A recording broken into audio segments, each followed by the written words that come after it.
It was first of all proving that we can do bigger games in Finland. There's this Finnish flavor in it that you cannot really put your finger on it, and I like it dearly. We are kind of like cherishing our culture and what we are known for, our quirky little things and manners. The sequel to the 2010 cult classic Alan Wake released on October 27, 2023 to near universal acclaim. Rare is the game that pushes boundaries of what's possible in game design. Alan Wake 2 does exactly that. It's an achievement in visual, story, and sound presentation, uniquely blending them in ways previously unseen. Following the also highly respected Control, Alan Wake 2 is the first game to officially establish the Remedy-connected universe, a web of interconnected titles envisioned by the series' creative director, Sam Lake.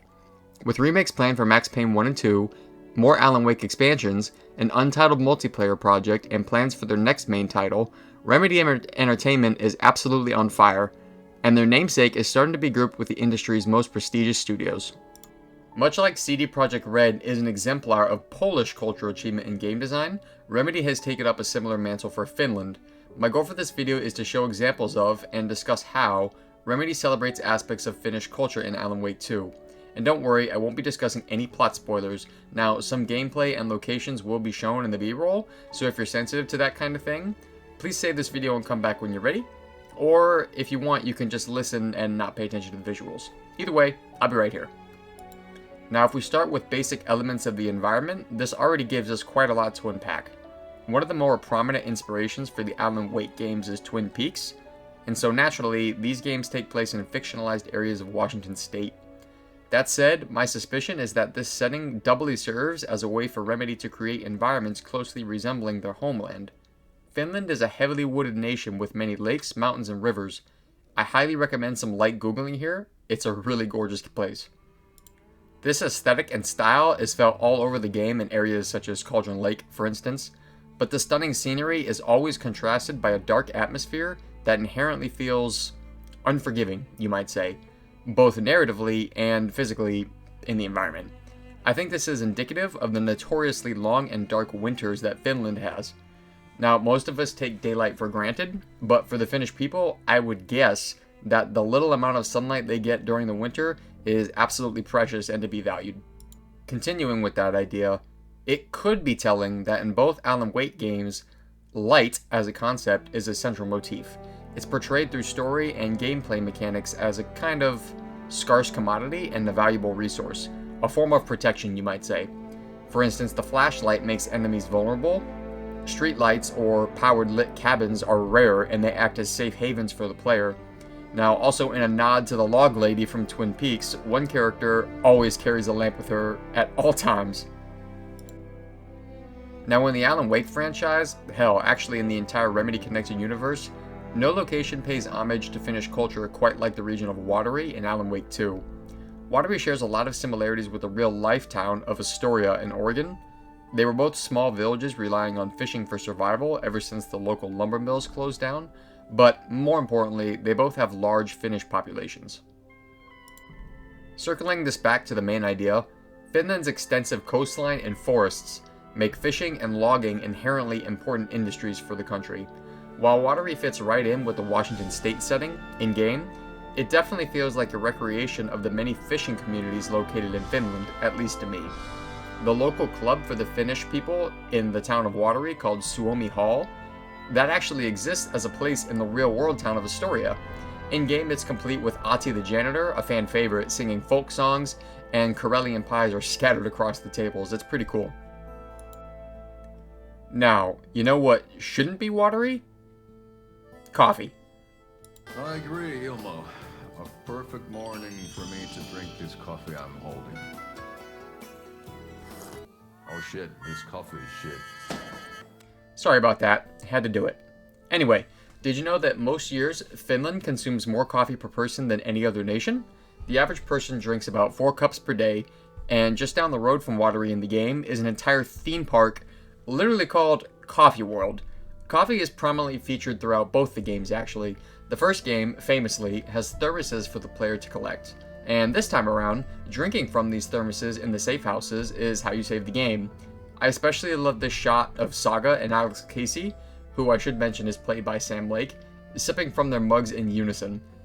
And of course, it really doesn't need to be said, all of this doubles as homage to Twin Peaks as well. Wait a minute.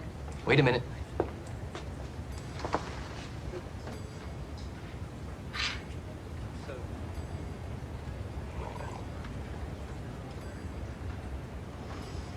You know, this is, excuse me, a damn fine cup of coffee. I've had, I can't tell you how many cups of coffee in my life, and this is one of the best. Now, I'd like 2 eggs over hard. The Koskela brothers are important characters in the game, but also they serve as vehicles for delivering Finnish culture to the audience in Alan Wake 2. A significant amount of their screen time is comic relief, and much of that humor satirizes Finnish society. It's pretty subtle in the actual dialogue, but the real jewels here are the hilariously corny in-game commercials for their various business ventures. They're just completely bananas and laugh out loud funny in a way that I haven't laughed out loud at a game in a very long time. The theme of each commercial parodies an aspect of Finnish lifestyle.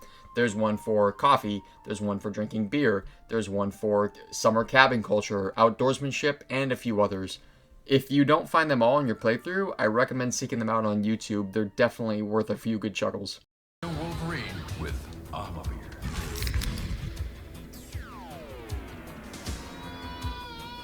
Wow, this is the best party ever. Thanks, Ahmavir. There's one scene early in the game where Saga, the main character, is speaking to one of the brothers, and they abruptly turn their back and ignore you upon discovering Saga's Swedish heritage. So between your name and the sweater, I figured your family might be from Finland too. Suomi, Finland. Ulla, Karjalan piirakka. Close. My mom's family is from Sweden originally. I don't know much about them beyond that. The sweater is just something to remember her by. That's all I've got for the moment.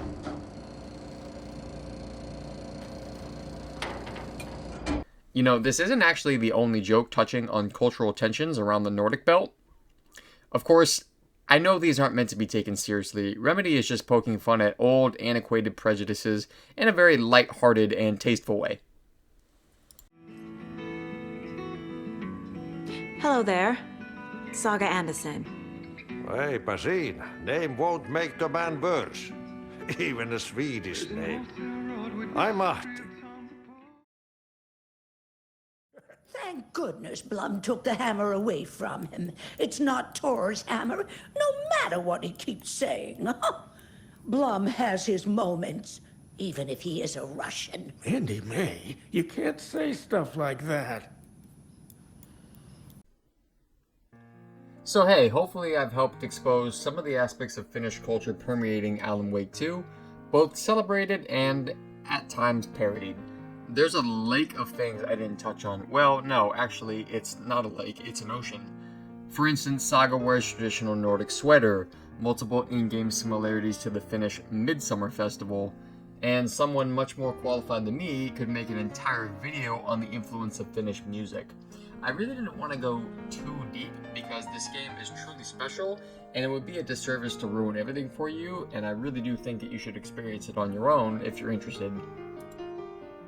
Since playing these games, not only have they become two of my all-time favorites, but for myself and I know many others, it sparked an interest in Finnish customs and culture of which I previously knew nothing about.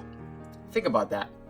Through video games, Remedy Entertainment made me, a 29-year-old American with literally no connection to the Nordic belt, fascinated with their nation's culture. In addition to making what is, in my opinion, the 2023 Game of the Year, I think that's something worthy of immense respect. Please like and subscribe if you enjoyed this video, and hey, leave a comment with how your day is going or anything on your mind. I'm always down for a chat. You guys are the best. I'm Tommy, this is Stars and Sticks. Thank you for your time. Nordic lore, but more and more, growing older, the Finnish mythology, like my own culture, has kind of like crept in more clear, obvious way in Alan Wake 2, way more than ever before, with all kinds of ideas related to the supernatural, related to just kind of the history of the area. Like Astoria, as an example, in the Pacific Northwest, had a big Finnish immigration.